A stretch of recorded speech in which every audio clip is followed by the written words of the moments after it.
Pois muito bem, estamos aqui de volta para a gente dar continuidade aqui ao nosso encontro de hoje. Nós paramos aqui no slide falando justamente sobre o gráfico que mostra o déficit de oxigênio, o estado estável e o EPOC, que seria aquele consumo de oxigênio pós-exercício, portanto, na recuperação após exercício. Quero afirmar que nós estamos trabalhando com as respostas metabólicas agora durante a recuperação após exercício. Né? Aqui você tem alguns gráficos, né? É claro que para a gente ter o entendimento desses gráficos, você teria que ter um conhecimento mais avançado da ergonomia, certo? Ergonomia não, desculpe, da fisiologia, né? da ergoespirometria, certo? Onde aqui, cada gráfico desse aqui, ele está apresentando vários pontinhos, e esses vários pontinhos, eles representam, cada um desses pontinhos, um indivíduo. E aí eu não sei se vocês estão notando, né? Aqui, ó, cargas diferentes, ó. Aqui foram colocados indivíduos numa carga de estado estável de 150 watts. Aqui numa carga de 75. Aqui numa carga de 100 watts. Aqui numa de 125. Numa de 150 e numa de 175. Uma coisa que eu quero que vocês observem aqui, que é interessante, é o seguinte. Ó, à medida, ó, você tem o quê? Carga pequena, e aqui você tem o quê? Uma maior carga, ó. Você está vendo aqui, ó, uma maior carga. Ok? Uma maior carga. Então, se você comparar a carga maior com a carga menor, né? As outras, elas são cargas intermediárias, você vai ter diferença nessa curva que representa o quê? O EPOC, certo? Curva que representa o EPOC. Então, veja que essa curva aqui, ó, de 50 watts, ela é diferenciada dessa curva aqui de 175 watts. Tudo bem? No livro de vocês, vocês devem ter encontrado que esse EPOC, ele apresenta duas fases, uma fase de recuperação rápida e uma fase de recuperação lenta. A fase de recuperação rápida é essa descida rápida, enquanto que a fase de recuperação lenta é aquela que custa mais e se aproxima mais dos níveis de repouso, certo? Então, nesse caso, se vocês observarem, nas cargas mais fracas, o indivíduo ele tende a retornar mais rapidamente às condições de repouso. Ó. Pode prestar atenção nas cargas mais rápidas. À medida que a carga vai se elevando, vejam que ó, a tendência natural é de ele passar um maior tempo antes de chegar à condição de repouso.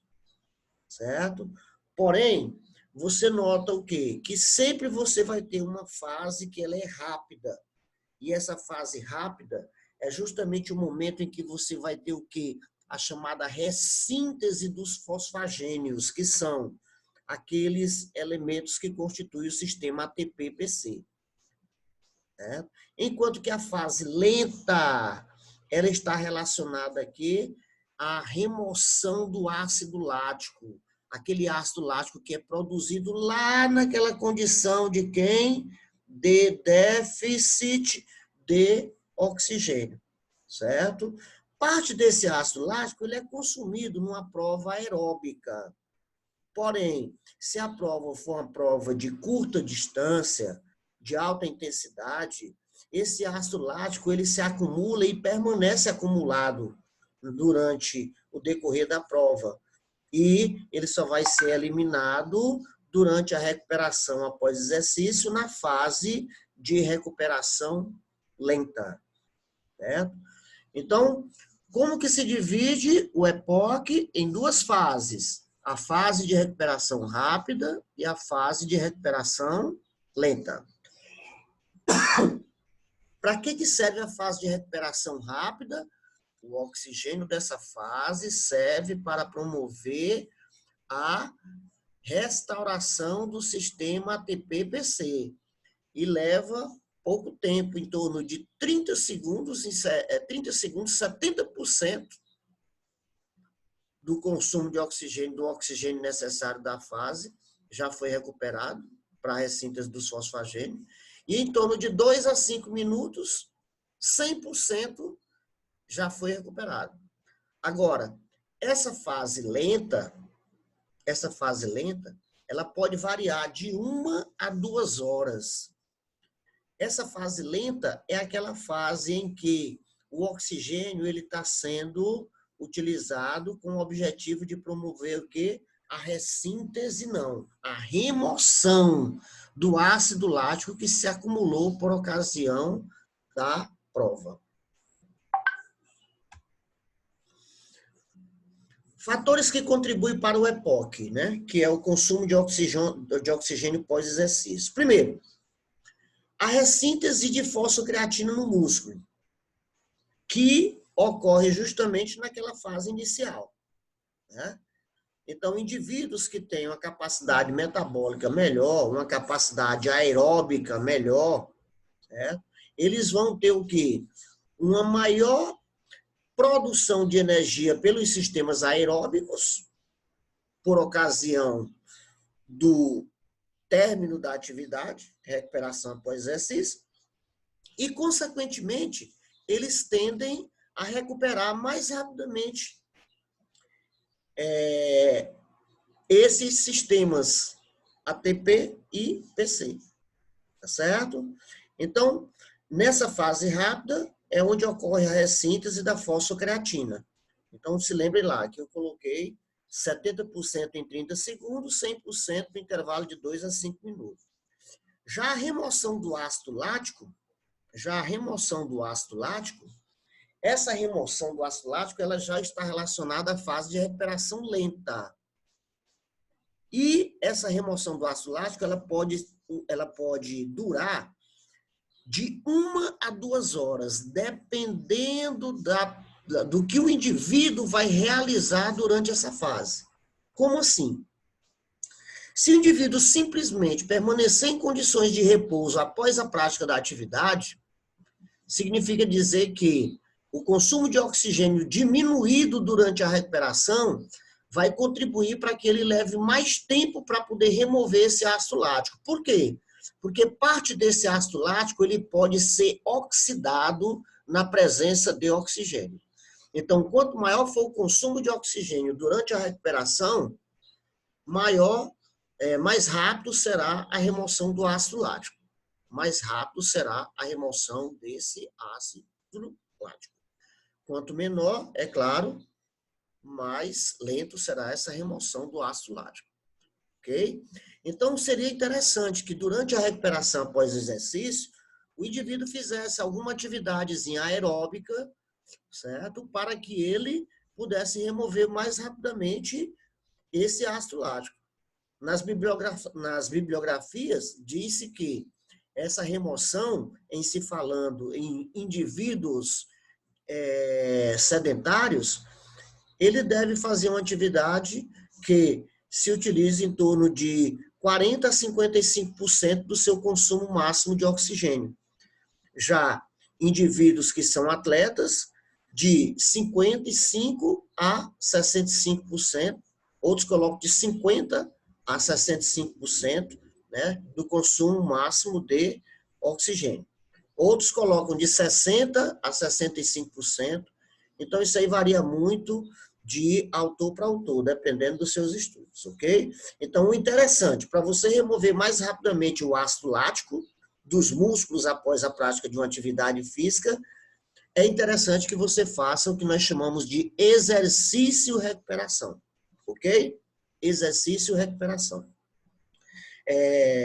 Aproveitando a deixa aqui desse momento, é interessante também dizer que esse ácido lático ele pode ser convertido novamente em glicose ou glicogênio, Esse ácido lático ele pode ser convertido em proteínas e ele pode ser oxidado, certo? Nesse caso, oxidado, se utilizando desse oxigênio do EPOC, da fase lenta, para que ele seja metabolizado e assim produzindo energia. Porém, esse ácido lático também pode ser eliminado através da urina e do suor, ok? E a restauração dos estoques de oxigênio dos músculos e do sangue? Ora, meus amigos, você não tem oxigênio estocado em grandes quantidades nos músculos e no sangue, certo? Essa quantidade é mínima. Essa quantidade é mínima e nos músculos ela se encontra associada a quem? A um composto proteico que nós chamamos de mioglobina. Com 30 segundos que você termina uma atividade, certo? 100% desse oxigênio combinado com a mioglobina já está restaurado, certo? E o mesmo acontece com quem? Com a hemoglobina. No caso, a hemoglobina, que é a hemoglobina do sangue, durante a prática da atividade física, ela está servindo basicamente para quê, pessoal? Para transportar oxigênio, certo? Assim como o oxigênio preso à mioglobina, ele será cedido para as fontes aeróbicas, com o objetivo de promover o funcionamento dos sistemas aeróbicos. Então, o tempo que você elimina esse oxigênio e o tempo que você repõe é poucos segundos. Ele está restaurado. Então, ninguém deve se preocupar com esse oxigênio relacionado aos músculos e ao sangue, certo? A quantidade estocada é muito pequena. O que interessa mesmo é aquele que é captado pelos pulmões e é transportado, né, pelo sangue através das hemácias, hemoglobina, e que se combina com a mioglobina e é cedido para as oxidações biológicas. E ele é reposto a cada movimento ventilatório que nós estamos falando, que nós estamos realizando. A elevação da temperatura corporal. A elevação da temperatura corporal, pessoal, ela é interessante, tendo em vista que nem toda a energia que você produz pelos sistemas energéticos, ela é utilizada no trabalho muscular, né? Essa energia, parte dela é liberada sob a forma de calor. E, aumentando a temperatura corporal, eu vou aumentar a atividade de quem? Das enzimas, que eu já falei para vocês anteriormente. Enzimas que são proteínas catalíticas que ativam reações químicas. Então, nesse caso, a temperatura ela permanece alterada por algum tempo, justamente para que essa temperatura favoreça a atividade dessas enzimas e assim o indivíduo promova uma recuperação mais satisfatória, né? Temos também, após a prática da atividade física, a continuidade da elevação de alguns hormônios, dentre eles os hormônios adrenalina e noradrenalina, que são hormônios relacionados à atividade simpática. São hormônios simpaticomiméticos. Então, eles vão servir para quê? Para permanecerem com a frequência cardíaca elevada, para permanecerem com a atividade respiratória aumentada, com o objetivo de promover o quê? Trocas gasosas com o ambiente para fornecer esse oxigênio para que haja uma recuperação mais rápida, né, dos músculos e dos demais tecidos que foram utilizados na prática da atividade física. Continuando aí, respostas metabólicas ao exercício. Exercícios de curta duração e alta intensidade, com menos de 10 segundos, utilizam-se de qual via metabólica? Isso aqui é super importante, ó. O sistema TPPC, ele é utilizado em provas que duram em torno de 10 segundos. Então, é uma via que cede a quantidade de energia que não é tão grande, é pequena, porém, ela contribui de maneira muito rápida para a liberação de energia para a ressíntese do ATP. Já exercícios de longa duração, como, por exemplo, a maratona, ela vai se utilizar de vias metabólicas aeróbicas. E dentre essas vias metabólicas aeróbicas, você tem aquelas que utilizam glicose como combustível, tá certo?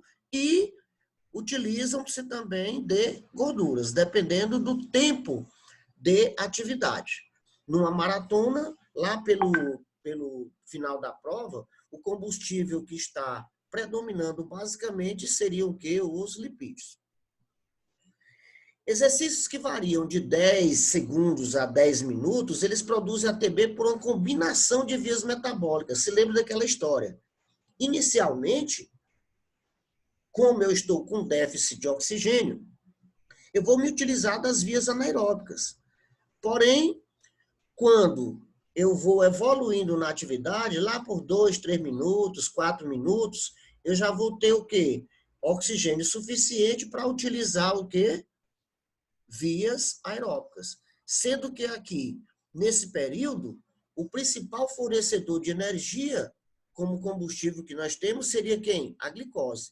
Então, exercício de 10 segundos a 10 minutos produzem ATP por uma combinação de duas vias metabólicas, que no caso seria uma via metabólica anaeróbica, certo? No início da prova, e uma via metabólica aeróbica no decorrer restante do tempo, onde quem predomina basicamente seria quem? Os carboidratos. Se você ultrapassa esse tempo, à medida que esse tempo vai aumentando, você já vai tendo uma mistura no combustível aeróbico, misturando quem? No caso, o carboidrato, né, representado pela glicose, com a gordura.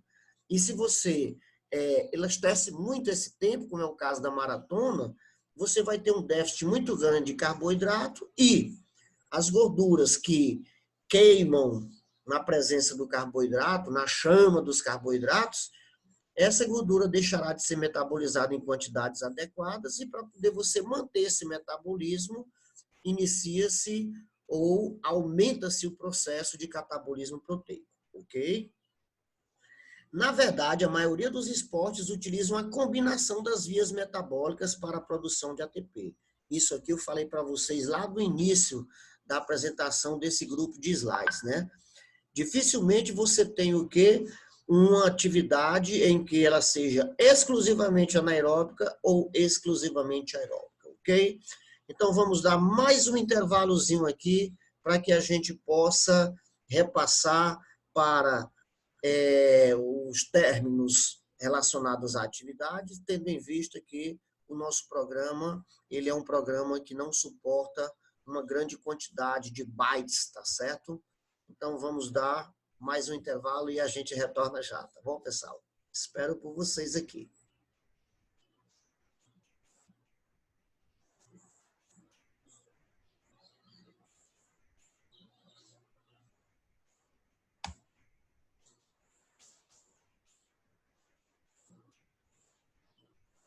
A moça ficou égua mesmo, rapaz. Eu não gravei, rapaz.